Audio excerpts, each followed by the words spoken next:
চট্টগ্রামের civil surgeon, আপনারা সবাই অবগত আছেন বর্তমানে, যার কারণে 20 এপ্রিল থেকে আমাদের কাজ প্রোগ্রাম শুরু হয়েছে। চলমান প্রক্রিয়া এটা চলতে থাকবে, 20 মে শেষ হওয়ার পরেও চলতে থাকবে। বাট আমাদের 8650, আমি আবার বলছি 2,81,600 নিচে আমরা তাদেরকে এই ভ্যাকসিনটা দিচ্ছি এবং এর মধ্যে ফাউন্ডেশন এবং সিটি কর্পোরেশনের উদ্যোগে যে কিটটা নিয়ে এসেছে এটা সেন্সিটিভ বেশি আমাদের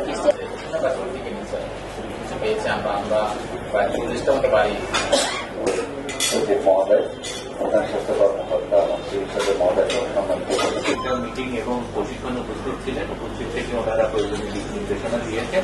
80% মধ্যে 95% বাচ্চা আবার সুরক্ষিত থাকে। তার মানে সেই হিসেব করলে 25-এ অবশ্যই আমার ক্যাম্পেইন হওয়া উচিত ছিল। কোনো কারণে হয়তো আমরা এই ভ্যাকসিনেশন ক্যাম্পেইনটা করতে পারি। আরেকটি মায়ের খুব ভারী ইতিমধ্যে 3 শতাধিক আমরা চেষ্টা করে আছি আমরা জেলা পর্যায়ে বলেছি। যেহেতু বলা হয়নি, তার মানে আমাদের অন্যান্য কজের কারণে আসলে মিজেলসের সার্চটা হয়েছে। আমি সবাইকে ধন্যবাদ জানাচ্ছি যে আমাদের মাননীয় মেয়র স্যারের নির্দেশনায় আমাদের প্রধান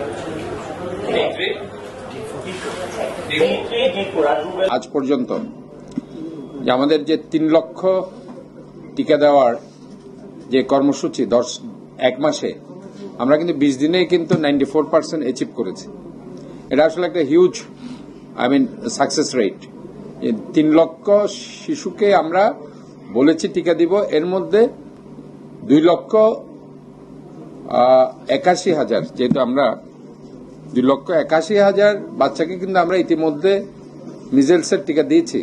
সো আমার মনে হয় এটা আমাদের একটা বিশাল সাকসেস রেট।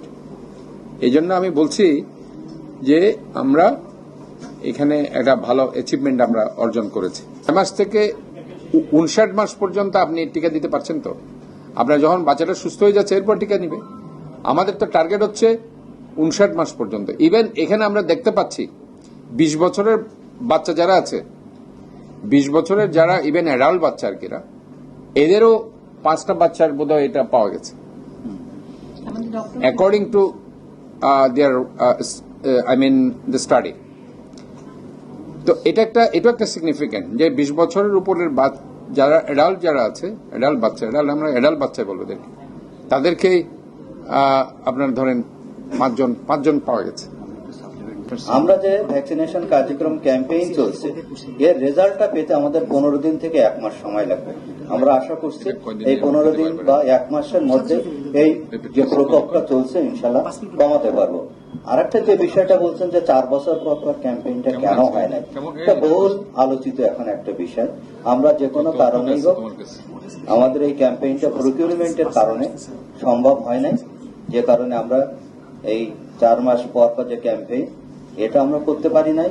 আবার ভিটামিন A+ ক্যাম্পেইন যেটা বছরে 2 বার হয় সেটাও আমরা করতে পারি নাই। তবে আমাদের রুটিন ইপিআইতে কখনোই মিজেলস ভ্যাকসিন শর্টেজ ছিল না।